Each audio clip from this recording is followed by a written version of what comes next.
Student কেমন আছো? I hope প্রত্যেকে শুধু ভালো নয়, ভীষণ ভালো আছো। স্ক্রিনের ওপর একটা কোশ্চেন দেখা যাচ্ছে। প্রশ্নটা কি সেটা আগে প্রথমে পড়বো। দেখো কি বলেছে, দেখো cos alpha by cos beta equal to A. কি বলেছে? cos alpha by cos beta equal to A. আচ্ছা, আর কি বলেছে দেখো, sine alpha by sine beta equal to B হলে সাইন স্কোয়ার বি সমান কত, এর ভ্যালুটা আমাকে বের করতে হবে।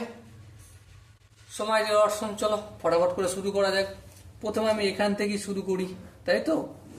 যেমন cos alpha by cos beta রয়েছে, তেমন cos alpha equal to A into cos beta লিখতে পারি। হ্যাঁ, লিখতে পারি, কোনো আপত্তি নেই। আবার এখানটা দেখো, এখানটা কি হবে, sine alpha by sine beta রয়েছে ইকুয়াল টু বি আছে। Sine alpha equal to B into sine beta লিখতে পারি। হ্যাঁ, লিখতে পারি।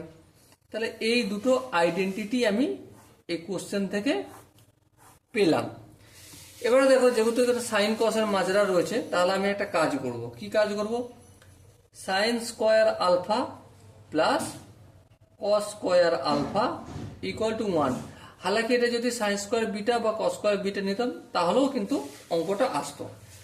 এবার দেখো, আমাকে এখানে আলফা আর আলফাটা রাখলে হবে না, আমাকে এই সাইন বিটায় পৌঁছাতে হবে। তাহলে যদি তাই হয়, তাহলে এখানে এই যে সাইন স্কোয়ার আলফাটা রয়েছে, তার মানে কি, সাইন আলফার মানে কত, বি ইন্টু সাইন বিটা। তাহলে বি ইন্টু সাইন বিটা পুরোটা হোল স্কোয়ার লিখলাম, বেশ। Plus cos alpha, cos alpha মানে কত, A into cos beta, A into cos beta পুরোটার হোল স্কোয়ার ইকুয়াল টু 1। তাহলে আমি আলফা আলফা ধরে করছিলাম, বিটাতে পৌঁছে গেলাম। এবার ধ্যান দিয়ে লক্ষ্য করো, এখানটা হয়ে গেল B square into sine square beta plus এটা কি হবে, A square into cos square beta equal to 1। হ্যাঁ, ঠিক আছে।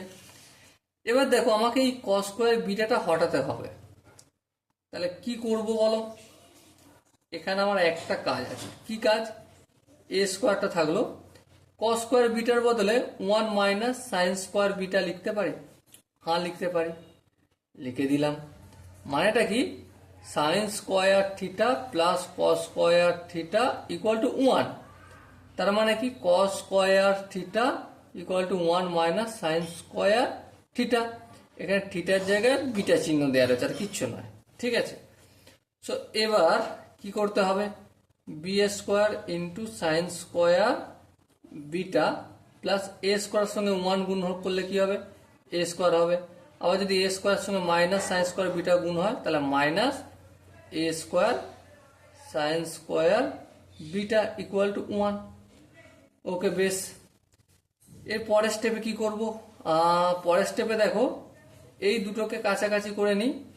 B square minus A square R sign square beta common গেল। আচ্ছা, এদিকে দেখো 1 আছে, এখানে দেখো প্লাস এ স্কোয়ার আছে, তো সমান অপোজিট দিকে নিয়ে গেলে কি হয়ে যাবে, মাইনাস এ স্কোয়ার হবে। বেশ। তাহলে দেখো, সাইন স্কোয়ার বিটার সঙ্গে এই বি স্কোয়ার মাইনাস এ স্কোয়ারটা গুণ আছে, অপোজিট দিকে গেলে কি হচ্ছে, ভাগ হবে। 1 minus A square by B square minus A square. এবার একটু দেখতে সুবিধা ভালো করার জন্য কি করব, আমি মাইনাস দিয়ে বোথ উপর নিচেকে গুণ করে দেবো। তাহলে এ স্কোয়ার মাইনাস 1 আর এটা A square minus B square. So ultimate answer আমি পেলাম, কি পেয়ে গেলাম। আই হোপ এই প্রশ্নের আনসারটা বুঝতে কোনো জায়গায় অসুবিধা হয়নি। যদি মনে হয় কোনো জায়গায় বুঝতে অসুবিধা আছে, তার জন্য ডেফিনেটলি তোমরা কমেন্টে জানাও। ওকে, সো ডিয়ার স্টুডেন্ট, দেখা হচ্ছে পরবর্তী সেশনে। ততক্ষণ পর্যন্ত ভালো থেকো, সুস্থ থেকো এবং জয় হিন্দ।